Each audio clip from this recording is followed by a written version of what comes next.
since I am now, okay, great, recording. I would like to talk about briefly the factors that will determine, but I just shared earlier with a tool that's even easier to just look up for yourself. But let me talk about like the basic points of how to identify. First, when we talk about location, you have to think about your rental property. Now we're only talking about California. Is it in California? Is it in a city? Because there are certain city local ordinance that could be applied to this specific area. For example, for rent increase, if we're talking about the California general rent increase cap, the maximum is 8.8% for 1 year. However, if your property locates in Pomona, then city of Pomona has its own rent increase maximum, which is 4%. So in this case, because of that, we will have to go with the city rule. So make sure you check your city local ordinance too when you are doing your rent increase. Okay, secondly, structure type. Identify if your property is a single family home that is alienable with other units. What does that mean? That basically means your title is just one unit. So you don't own an apartment because that's the difference. If you just own one property versus you owning a fourplex or an apartment that has 16 units, then it's different case. One property is exempt. If it's more than one unit, then it's not exempt. And then third, we go to title. Title meaning even if you own a single family home. However, if your property's title is under three situations. First, if it's under a corporation or if it's under a real estate investment trust, which most of my clients, none of my clients are, so usually it's a rare situation. If it just it's corporation, real estate investment trust, or LLC with one of the owner that's corporation, then those are also not exempt. So I will, at the end, I will also send out a handout that has the details for you guys to look at. But again, like I said, the easiest way is to utilize this tool to just click in your specific property and they'll tell you. And the fourth is if your property is built within the 15 years. So there's a rule that the newer home, even though if they are an apartment, let's say it just built last year, it's also exempt. And the reason why, just think about that, if you just built last year, you're probably at a market rent already, right? Because you built last year, you look at the rent price right now, you think LA 2 bedroom should be about 3,000, then there's no need for you to be on the rent cap. You're already on market rent. The rent cap maximum, like to protect the tenant not having too high of a rent increase, the whole purpose is to not people go homeless on the street. Because if they are paying really low rent for 10 years and then we change the owner, now all of a sudden we want to raise it to the market rent to 3,000, then people won't be able to afford. So that's why this regulation is set in place to protect the tenants. The fifth factor is whether the homeowner lives at the property themselves. So I do have some clients ask me, hey, I live in my house, it's a big home. I rent a room to a student that goes to Cal Poly. Then am I exempt or am I not exempt? In this case, you are exempt. Yeah, because you are renting just a room, not not like multiple units, even though you have different rooms or but if you live in one of the units, then you are also exempt from that. Same as duplex. If you have two units in the same lot, in this situation, you're not exempt. But if you live in one unit, that makes it only one unit as rental, then you are exempt. So it can go pretty complicated, but this is the like the general rule, like the 5 things to look at. Okay. Any question, Jack, that you want to chime in, or you want to do So that later? by exempt, that basically means that Tenant Protection Act doesn't apply to you. The how much rent can be increased doesn't apply if you're exempt. When Right. the just cause eviction, when you need to ask the tenant leave, those rules doesn't exempt, right? Exactly. Uh-huh. Exactly. So Tenant Protection Act, the two main thing is one is rent increase maximum number. And the second thing is when you ask them to leave, um, do they have to be one of the just cause? Like when you ask them to leave, it has to be that they did something wrong. Like they didn't pay their rent or they break the lease, or else you can't ask them to leave. You can't just say, "Oh, I don't really want to rent to you anymore. I just want to end the lease agreement." Um, then you cannot do that if you are not exempt. But if you are exempt, you can end the lease agreement without the just cause reasons. Hmm. And then And lastly, yeah, if they sorry, so yeah. if they do not default on contract, meaning that they're on time, their lease is up, and then if you are not exempt, then you would have to pay a relocation fee to them, right? Is that the So the relocation fee, actually, it's our next topic. That okay? relocation fee Sorry. can be no, it's okay. Relocation fee is quite complicated, and I don't want to give out a black and white answer just because what I have experiencing now through some of the exam units in eviction, even though they're not required by law, but 90% of the time, the judge still grants the tenant to get some relocation fee in order to Hmm. get them out on time as you want. I see. Right. So that Uh-huh. is the trend right now, even though they're exempt. Um, the tenant, of course, they're gonna get their own lawyer and then talk about terms and negotiation to kind of come to the middle place to in order to get them Hmm. moved. Yeah. If the tenant does not default on contract, they're on time, they're on a month-to-month lease, can we still ask them to move out if you are not you're not exempt, so you have to follow through the just cause eviction rule, can we still ask them to go out? Yeah, so my my best answer to this question is let's always try to communicate with tenant to see their plans, their intention first before we have to go through eviction.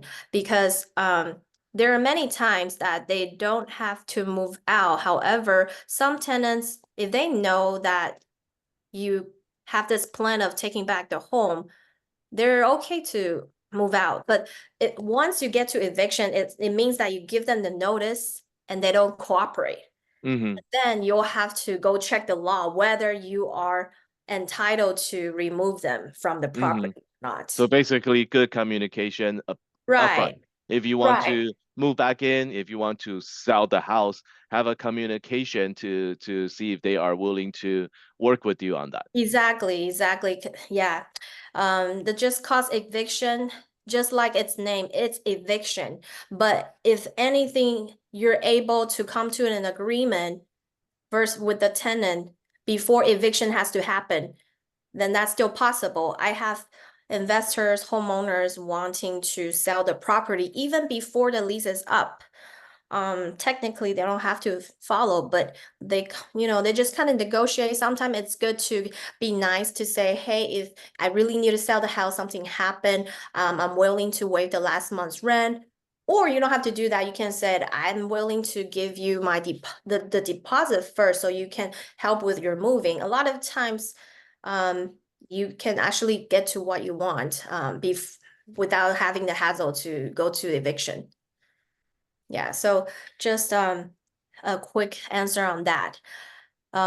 So identifying quick tool, and this one is pretty important that even though if you are exempt, throughout the throughout the let me just show you this notice.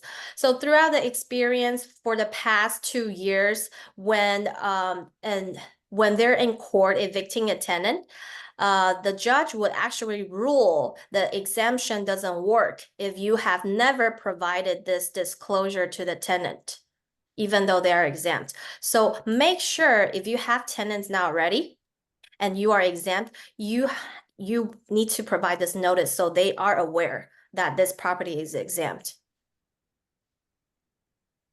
So this is also required. Yeah.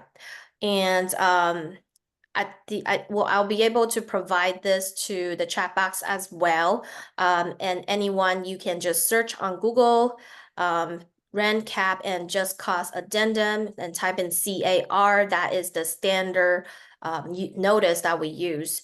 Has the most updated terms too. I can send a copy to you guys too after the webinar. So Yeah. So, and then that's the part about Tenant Protection Act. So our next part is that what we just have said, and it's kind of related. When do you need to pay relocation fee? So my rule of thumb is that the first thing, when it's required by law, you must. And what kind of property is required? If you own a property in city of LA that is not too new and it's multi-unit, then I can tell you 90% of the time, I think you are required. Because you just think about when you go to city of LA, like this more condensed population area, when you see those apartments with lots of units that's older, usually they're all required because the tenant's been living there for a long time. And however, I still want to tell all my landlords here, now, even if it's not required by law, if you get to eviction, there's 90% of the time you will still kind of have to pay some kind of relocation fee to settle the case. And the average for the relocation fee, it's about 3 times of your rent. I have an example actually I can share. We're currently yesterday actually when we just finished an eviction case. It is a 4 units apartment in Temple City. So the tenant was evicted for non-payment, meaning that the tenant didn't pay rent. So it's one of the just costs to evict. Landlord is at the right to evict the tenant. So they went on court trial and then actually didn't go on trial. They will actually they will ask you to have a settlement before you have to go on the trial. So the result is the tenant was saying that repair took a long time, which it was during the holidays, and because of multi-units, when you fix a piping, all tenants have to cooperate, right? So a lot of times owner feel like it's not like I don't want to fix, but this A unit, B unit doesn't get access. That's why it took a longer time. But when you're going through eviction, the tenant's gonna try their best, everything they can to say, oh, you did something wrong to me. So it doesn't matter, like, it's like not really a black and white. So when it's presented to the judge, then they will see all the factors and records to see, okay, then, but you still need to pay your rent, but you have this period of like having a wet ceiling. So the final judgment is that the tenant get to stay in the property for 3 months, but tenant got 1 month waive and 2 months they have to pay. On top of that, the landlord will pay them about $3,000 relocation fee. So that is the judgment. so this is What even do you think? after when the tenant did not pay the rent, and then the landlord ended up having to still offer free rent and then relocation fee. Right. What do you think about the judgment, Jack? Oh, it's California. Yeah. Yeah. So um before we went on the eviction, we have talked to the landlord to have a mental preparation that what is your bottom line? Of course, the eviction lawyer we hire is going to try to get your best interest. Before we got the judgment, the tenant was asking for $10,000 relocation fee. And that's even more like, so of course we're like, that's ridiculous, that's crazy. And then they are not ready to move yet. So that's why they just settled with 3 months. But at least the 2 months that they're staying, they still required to pay. But one good news I want to bring to you guys is that the terms that they agreed on, if the tenant didn't pay for the months they are supposed to pay, then they break the term, then the relocation fee canceled. So they still have to make sure they pay as they agree and they move out on the vacate date as the court has decided, which is end of July. So if they even delay one day, don't even say yes. Don't think about it twice. Just be there on the last day and to take the possession. If you see the tenant there, once you see them there, they break the term and you don't have to pay them relocation fee. So there's still a chance because you don't know. Sometimes they're in the bad place. They're not really remembering what has been agreed. So yes, it's very important to hire a good lawyer and property manager to make sure your process is seamless. Yeah. So when So you the get that, documentation of everything when the repairs are exactly. done, when the repair were asked, those become Yes. really important on a day-to-day basis, right? Exactly, Uh-huh. exactly. Because they're gonna try to recall everything they can. Some are true, some are not true. So that goes to my next topic, actually. The best practice I is do have a question on the yes, your example. yeah, So that say that so the judge said that you get to stay for 3 more months, and then the first month it's free, and then you have to pay for the second month. And yes, then now if they do not pay for the second month or they're late again, of course they don't get the relocation fee anymore. But yes. do you need to go through the entire eviction process to get them out, or you can basically they violate a judgment, the court martial can Yeah, you don't have not to the go court over martial, again. but yeah. Yeah, Okay. you don't have to go over. Yeah, so it just if they break if they didn't pay, but I think it's two separate issue. If they didn't pay, they don't get a relocation fee, but they don't get to get kicked out right away. They still they can still stay at the unit till the last day Oh, okay. because just Okay. because they're just afraid of they don't want people to go on the street basically. Yeah. So Okay. they're more stressed. And Yeah. then this next question is more, I deal that with quite a bit more. Say we talked about basically working with the tenant if you want it. They're still they're pay doing their obligation. They're going everything according to contract. They're paying. They're keeping the property well maintained. And let's say a owner on a month-to-month lease. I mean, the lease is on a month-to-month now. Say, you know what? I want to sell the house, or I want to move back in, and can they talk about it, and then you give them the 60-day notice, and then now if the tenant doesn't cooperate, I mean the seller can still give the 60-day notice as an out. You have to be go out, Yes. but Yes. and then if the tenant doesn't cooperate, then that goes to eviction process, Yes. and then the court then you have to decide is so this has become not non-just cause eviction, right? Or That's not that for owner to sell is not just cost. However, it depends on your property type. So if it's Mhm. like a single family home, then you can evict based on that. Okay, okay. But again, every case is different. So run the scenario through the Right. website. Yeah. But Okay. but like a standard for like a standard case, that's like a single family house in Rowland Heights, and then they got the 60-day notice, owner want to sell and they don't move out, then your next step is go to an eviction lawyer and issue an unlawful detainer. hmm That Yeah. becomes a typical eviction process. Yes. Okay, Yeah. got it. Okay, sorry to interrupt you. Go ahead. Yeah, no problem. And then if you just briefly, I think everyone would be curious, like, okay, after they get the unlawful notice, if they don't move out, what's next? They actually get a period of time, about 20 days, usually, to have a chance to answer. The answer meaning if they have disagreement on that, they need to leave. And that is the time when tenant is trying their best to think, okay, have have there been any issue during the tenancy? There's something that I can say. I don't deserve to move out. So that is important when it comes to home maintenance. It's always gonna be repair problem. Yeah.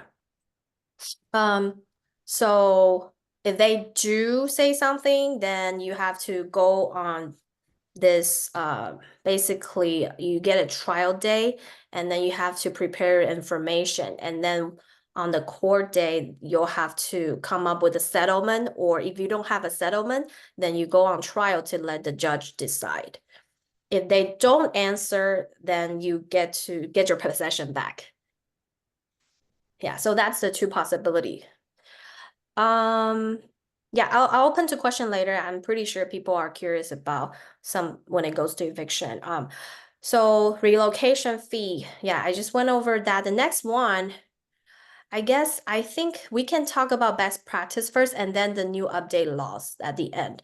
So best practice is to keep your home good in shape, to make sure you do regular maintenance and definitely repair anything that's not functional.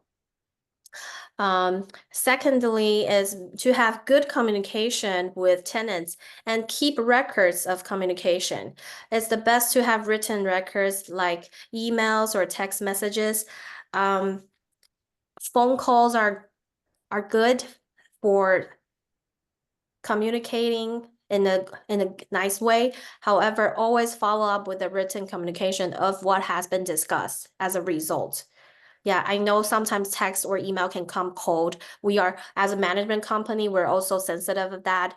If anything like, hey, rent increase or move out, we will want to make sure we send out a formal notice, but also make sure we give them a call if they didn't reply for anything and to see if they got the notice or if they have any questions. Third item, always try to make it a little better than the minimum standard. I know everything is expensive in California, but that is just the tips that I recommend all landlord to do.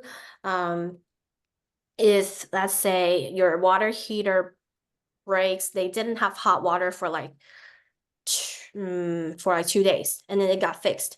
Sometimes it might be nice to just kind of give them like a paraded rent for that 2 days because they didn't get to shower. Maybe they didn't ask for it, but that small gesture will make it a long way throughout your tenancy for the for the relationship. So sometimes I would recommend landlord to do that just based on our experience, because after let's say after 3 years, they get still gonna remember that 2 days without hot water, how cold they were. And if some other thing happens, it's gonna, just try to be nice and be considerate. Number four, um, make sure you reinforce your late fee. I know I just said be nice, but late fee is also late fee is important because if you don't enforce them, then what is the difference for them to pay on time or not, right? So you can reinforce, say, okay, now you didn't pay on the 5th. Today is the 6th, there's a late fee, please pay your rent and with the late fee. Always make sure to reinforce them. If they're really having a hard time, you want to waive them, it's another story. But if you just totally didn't mention it at all, every time they're late, it's the same thing, that's another story. It's bringing you to a bad habit of path. So I think it's Like just human kids nature. pushing boundaries. Yeah, exactly. It's a human nature. If there's no consequences, why do I pay on time? I'll just pay when I remember. Are there negative consequences? I know sometimes laws would have implied. It's that you never enforce it, so it's implied that you don't have to. Is that gonna No. does the judge weigh in on that any way Oh, or the no, other? it's not that bad. No, it's not that bad. As long as it's on your written lease agreement, then it's effective. It's not like, oh, you haven't been collecting for 1 year, now you want to collect it, it's not effective. No, it's still on the lease agreement. You can reinforce it. Right. But I know it's hard to reinforce when you haven't been collecting. So just make sure you start off consistent with your rules. Um, And then secondly, that's also relating to collecting rent. I really, really strongly suggest every landlord to have a separate account to collect rent. And the reason being, that just means that you don't use your main account for your home mortgage, your credit card bill to collect rent. The reason being is it's hard to track, and then you forget about it. And then one thing is, if one day you want to start eviction, the first rule is that you cannot collect any rent. Many tenants will try to send you some money here and there, like I'll just pay 100, but your rent is 2,000, and you have to return the fund to make sure that you didn't accept it. So to close your main account is very much of a headache. And that's also, believe it or not, one of the reasons that the landlord just don't want to deal with it. And that's why they prolong the process. So make sure you have a clear, separate account if you are renting to a tenant to collect that rent. And then item 5, treat tenant with respect. I know this is like a two-way street. We also want tenant to treat us with respect when they talk to us to ask for things. And then we also just think about that they live in your property, they're paying to rent, they are expecting everything to be working with that rent they're paying. And then, yeah, it just goes along the way. When there's issue that they need to repair, you want them to stay outside of the home for a couple of days. It's just easier to deal to for later on. Yeah. Also, if one day they have to move out, I don't know if you have heard about like scary story that tenant put concrete in the toilet because I got nothing to lose. I'm moving out anyways. Those are usually because throughout the communication, everyone got mad and just like shouting at each other. But through the units that we have been managing, we didn't have this problem because first, of course, we're a third party. We can speak as a property manager. So we are more calm, and then we can talk to them as we understand their situation and then be a good buffer. So we don't have any house that got trashed after they move out. Yeah, and any questions on that? Best practice. No, then I will just give you some quick update for the rental laws for 2024 to be watch out on. I'll go over quickly, and then hopefully we have 5 or 10 minutes for the Q&A. So the first thing is to make sure, starting from July 1st this year, the maximum of deposit you can collect is only one-time rent instead of 2 times. Exemptions apply. If you own more than one rental units, then you cannot apply more than that. But if you are a homeowner, only have one rental home, then you are exempt. And then second one is you must accept all sorts of income, including Section 8. You cannot say, I don't participate in Section 8 program. Just so everyone knows, Section 8 is the low income program. So you have to accept all kinds of tenants.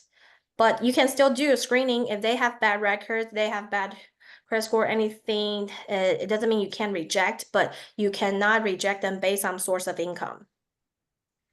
Number 3, the difference between pet and animal. It's very common now that someone will have an emotional support animal or assistive animal. Emotional support animal can be a helper for a person that has mental disability or something that is not visible to you, or they have depression, they may need to have an emotional support animal. Assistive animal can be a kind of animal that's assisting with a blind person or like anything else. So that's more visible, but be aware that the person can have disability, whether if it's obvious visually or not. If those animals they have are in the category of that, then they are not pets.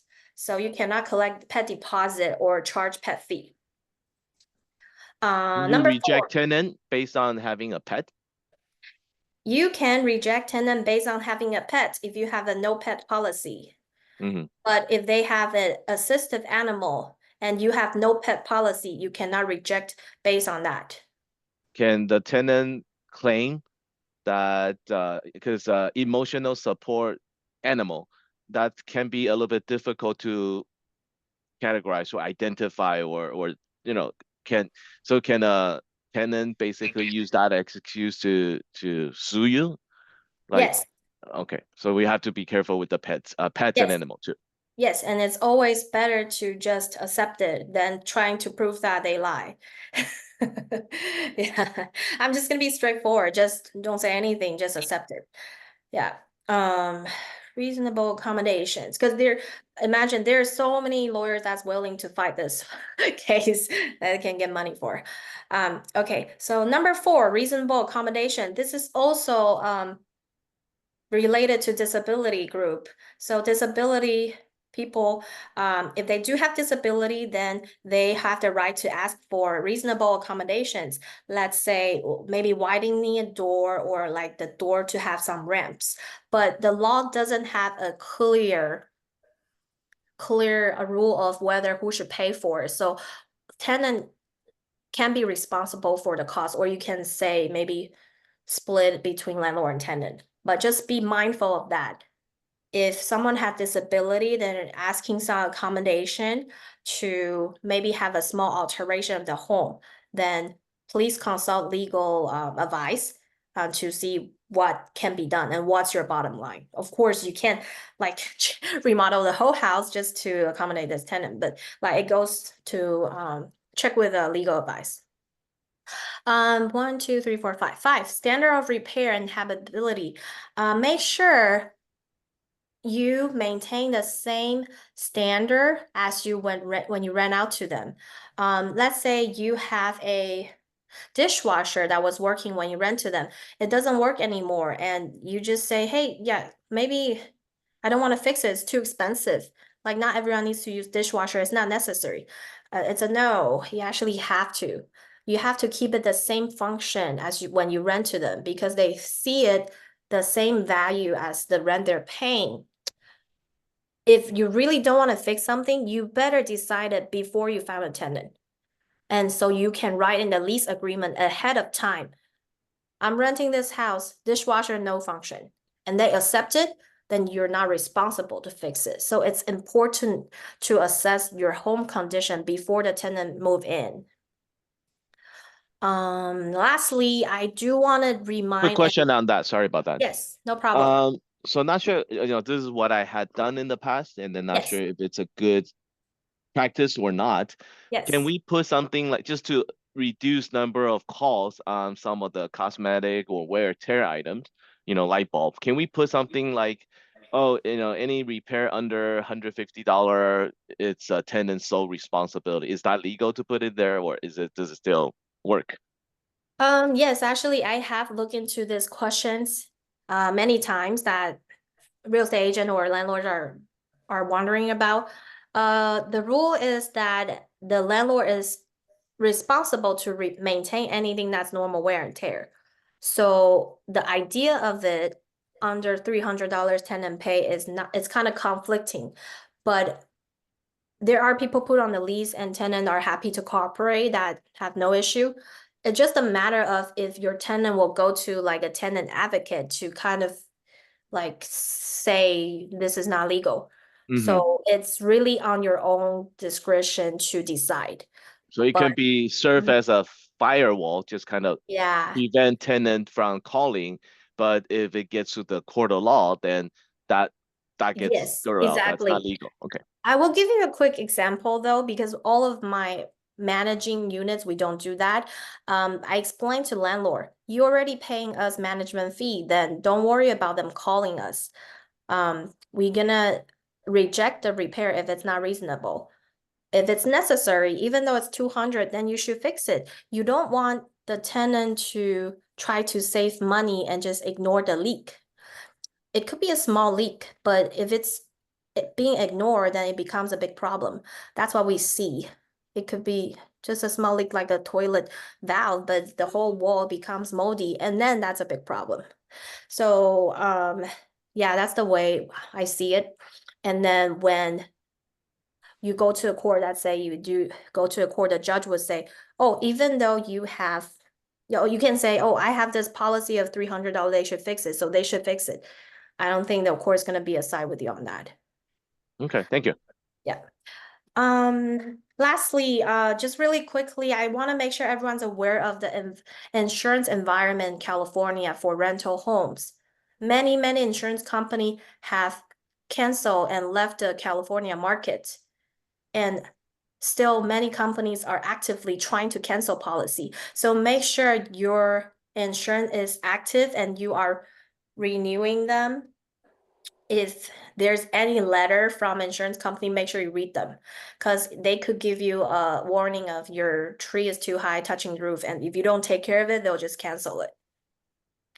Yeah, so and insurance is definitely has increased more than 20% for the premium now. So, but it's still important to make sure you have those. Yeah, that's all.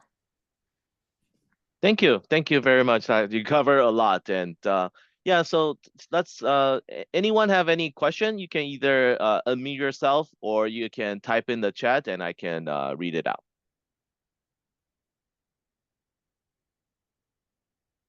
Oh, someone left, someone didn't have question. Okay. Yeah. Um, okay, let me see. I wrote down a couple questions. Let me see if our kind of touchdown. So the first question I written out before this is if you were to pick out three most common mistake that you see a landlord makes. For Yeah. example, if you take on a client that they were managing themselves and then you're like, oh, probably shouldn't have done that. You know, like couple example, anything, what anything you can think of? Yes, I think, yeah, the common mistakes I think that I have mentioned earlier is to not enforcing late fee. So it becomes a problem when tenant have back rents. They are just paying half of the rent and then they just kind of owe this balance. So one thing, make sure you reinforce late fee. Make sure you don't accept partial payments. Let's say if a tenant say, oh, I have some issue with my paycheck, can I just pay 1,000 now instead of 2,000? Let's say 2,000 the full rent. My answer is always, okay, when can you pay your rent? Next week? Okay, pay your rent next week in full. Yeah, instead of paying partial, it just becomes a bad habit. Mm-hmm. And okay. And so, you know, we talked about eviction. That's basically landlord suing tenant for violating of the contract to get out. Right. Uh, do you run into or what are some of the things that we may see that a tenant or I guess the biggest a tenant doesn't usually sue landlord, but during the eviction court cases, like what are their usual what do they usually use to fight back? You know, you mentioned on repair, right? Delaying a repair. Anything else that it's a commonly things that the tenant will use to fight that against that Yes. eviction. Yes. It's definitely home condition or repairs that's supposed to be made or that you made me wait for a long time, right? So it's important to answer timely to the tenants when there's any repair requests. And have everything in writing so they'll see the timeline. Oh, you request on this day and then you got a response 2 days later, or they try to schedule with you. That's important. Um, and then for mold is like a very sensitive topic, right? Everyone knows when it comes to mold, tenant knows that it's not health, it's a threat to the health. So anything that's water related, I suggest the landlord to fix right away. I have an example of one of my landlord for an apartment that they have a leaking dishwasher and the water was flooding the floor. And the tenant said, there might be mold. I want to check to see. But the landlord told me, hey, no, the kitchen floor is tile, so it's not a problem. No mold. But unfortunately, there's can still be mold for even though it's tile floor. So you can't just thinking that there won't be any mold. You still have to do the proper procedure to dry them out or even to repair or change the area has been affected. Yeah. Do you feel it's necessary if let's say, you know, there's some you know how what for example, water heater drips sometimes. So on Yes. that stand, wooden stand usually, and then you see some mold-like substance. Yeah. And so I mean, of course, first of all, treat that locally, and repaint it. But do you think if it's necessary to whenever you see mold and then you gotta get a air sample kind of thing situation? Yeah. Um, I don't think it's necessary to do air sample and lab tests unless the landlord wants. I don't think it's a good idea to do it because that kind of gives people a red flag because the report will look very scary, right? Um, for comments for something people don't know, like if you air test anywhere in the air, it'll have some kind of mold level. It's California. Um, but when it has an elevated amount, like then it's a problem. So I would say, sharing my experience, it depends. Depends on the tenant. If tenant is laid back and they're reasonable and chill to say, okay, I just clean it up, then you don't need to do that. But if a tenant is very sensitive that they have mentioned to, I have a health issue, I cannot this and that, then go ahead to do a lab test to Hmm. protect yourself. It's clear, zero. Yeah, but the cost is different. Yeah. Okay. So that kind of goes back to what you said earlier, good communication, and Yes. then doing a little bit more than the bare minimum, and Yes. then treat Yes. them with respect. Okay. Right. So yeah, Yeah. there's no standard procedure that you have to do it, but it depends on the situation. If you have ignored for a long time, they're already upset, and I suggest you do that. So you have a written evidence that it's cleared out. If not, then just do your whatever the proper way to fix it. You cut it out, dry it out, patch it back. Yeah. Hmm. Okay. And earlier in one of your example, you mentioned when you're talking about rent increase, you mentioned that 8.8%. I think the law states 5% plus the CPI. inflation CPI Yes. or Yes. 10%, whichever is higher. So Yes. currently the CPI is at 3.3. 3.8%. Oh, Yes. 3.3. Where can I which is like what website can we or can they use to help them determine that, to find out that Right. number? So it's actually announced every year in August. So we're actually anticipating a new rent cap soon in August. So they changed it because the I think the CPI is updated every summer. So where can you check that? It will be the same website, CAA, the California Apartment Association will be the best source. Okay. Right. Okay. And then but keep in mind, so that is for California and the units that are not exempt to rent increase. But if you are located in a specific city that might have its local ordinance, then it will be different, which is And city of probably LA. lower, Yeah, yeah, right? it's exactly, it will be lower. City of LA is 4%. Hmm. Pomona is also 4%. It will never go higher than 10%. Yeah. Hmm. Okay. Yeah, and then I think there's the you answered a couple of my other questions along the way. So, Cool. and anyone that's still here have a question? I see. No? Then if we can, Oh, please get, oh, go ahead. I Did think I I finish? see there's a question. If you have a pet charge from Diana's side, Oh, sorry. Uh-huh. Oh, I so missed that. I will read it out. So Diana asked if you had pet charge on the rental agreement, and are you still allowing to collect the pet charges even the tenant said their pet is emotional pet? So I am guessing, Diana, when you asked it, is that they didn't tell you that their emotional support animal before the rental agreement is drafted.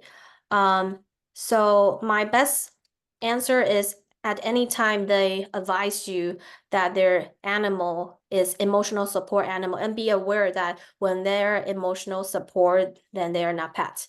Then you should not collect the pet charge anymore. Yeah, because that just it's it's pretty straightforward. If they have an animal that is not a pet, then you don't collect pet charges, deposit, and fee. Yeah. Um, any any other questions from Ron or Wayne or Diana?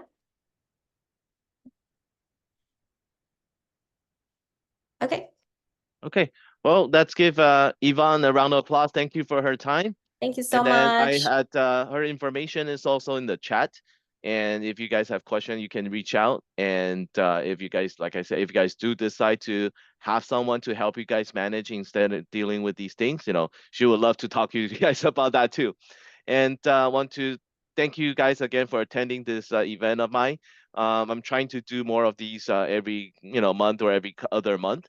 And yeah, look out for my email for my what's next. And hope you guys have a wonderful. Oh, I think I just got a new message. Oh, yeah, Diana was just elaborating. It's not Okay, entertaining. okay, The standard rule is once they claim, then don't charge them.